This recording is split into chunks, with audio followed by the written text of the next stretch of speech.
I work as an audio operator at a small-town radio station in rural Illinois. We're on the air 24/7, but during the overnight shift, it's just two of us. Me handling the audio and ad inserts, and the host who goes live with news updates, listener dedications, and the occasional lonely caller. It's a quiet job. Mostly dead air between the songs and my thoughts. That night, our usual host, Joe, was out for personal reasons. So I was covering the whole show. Pre-recorded messages, music rotations, and a calm, rehearsed voice for station IDs.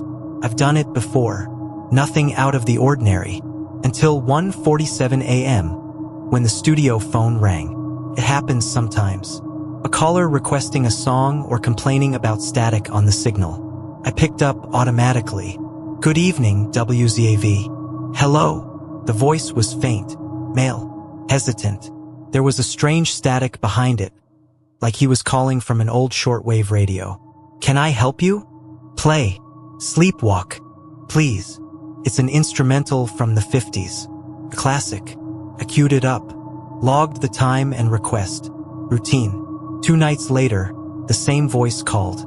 Same time. "Can you play Sleepwalk again?" Played it, then asked his name. Marvin. Something about the way he spoke made me uncomfortable. Each word sounded measured, like he was carefully remembering how to speak. But the strange part came after. I checked the station's call log. No number recorded, just unknown caller. Even stranger, the recording of the call didn't save, despite our system being fully automated. The next night, he called again. "Sleepwalk, please. It's for my wife." "What's her name?" I asked. Silence. Then, after a few seconds, "She's been asleep a long time." The line dropped. That's when I got curious. I dug into our archives and found that Sleepwalk used to be the most requested song during the 1970s and 80s, on a now-defunct program called Night Romantics, hosted by a veteran named Marvin Wells. I kept looking. Marvin died in 1997. Sudden heart attack. Age 61. The obituary was in the station's own files. I showed it to our technician, who laughed and said, "Honestly, that voice does sound like Marvin. Maybe he still thinks he's on the night shift." The calls kept coming. Always around 1:40 a.m.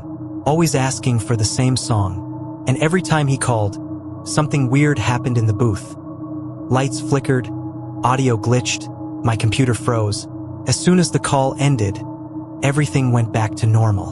One night, I picked up and asked, "Marvin, where are you calling from?" The response was instant, dry, direct. "Same place as always." "And where's that?" "Downstairs." There is no downstairs. The studio sits at ground level. No basement. But when he said it, I heard something. A faint sound, barely noticeable. A whistle. And it wasn't coming from the phone. It was coming from under the floor. I stood up. The sound stopped. Sat down again. It returned. I told the station manager. His face went still, like he'd heard it before. He admitted reluctantly that the building had been rebuilt in the late 90s after a fire. The original studio, Studio A, where Marvin used to broadcast, had collapsed and been buried under the foundation when they poured the new concrete. They never recovered the old equipment.